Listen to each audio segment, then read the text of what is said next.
La prédication qui tue peut être orthodoxe, et elle l'est souvent. Nous aimons l'orthodoxie, elle est bonne, c'est ce qu'il y a de mieux. C'est la prédication pure et franche de la parole de Dieu, les trophées de la vérité dans ses combats contre l'erreur, les digues que la foi a élevées contre les flots dévastateurs de la négation honnête ou perverse. Cela n'empêche pas que l'orthodoxie pure, militante et combative peut être elle aussi la lettre qui tue. Rien n'est si mort que l'orthodoxie morte, si morte qu'elle ne peut ni spéculer, ni penser, ni étudier, ni prier.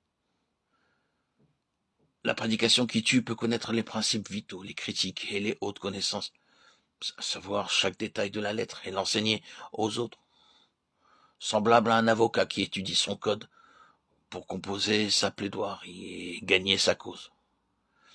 Elle peut devenir une occasion de mort.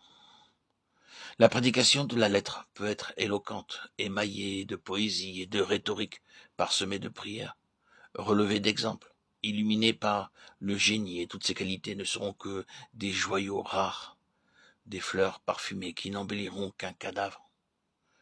La prédication qui tue peut être aussi sans connaissance littéraire, sans fraîcheur de pensée et de sentiment, avec un style relâché, ne respirant ni la réflexion ni la méditation, n'être embelli ni par l'originalité de pensée, ni par l'expression, ni par la prière.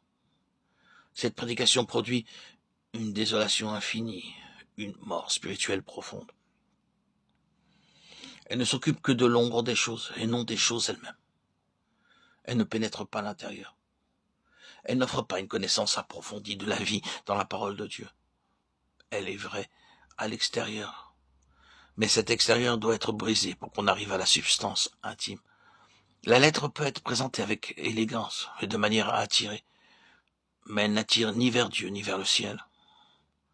La faute en est au prédicateur. Dieu ne l'a pas créé. Il n'a pas été formé comme un vase précieux par les mains divines. Il s'est occupé de son sermon, de sa pensée et de sa forme.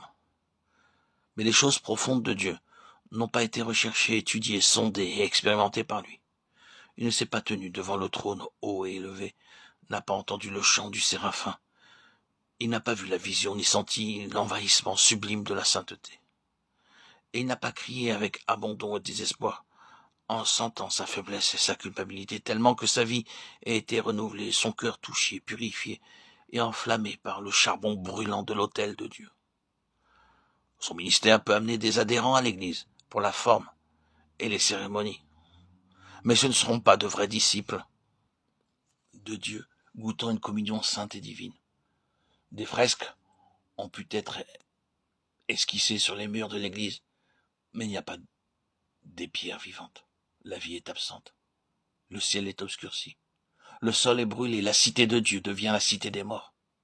La louange et la prière sont étouffées. Le culte est mort. Le prédicateur et son auditoire ont collaboré au péché et non à la sainteté, ont peuplé l'enfer et non le ciel.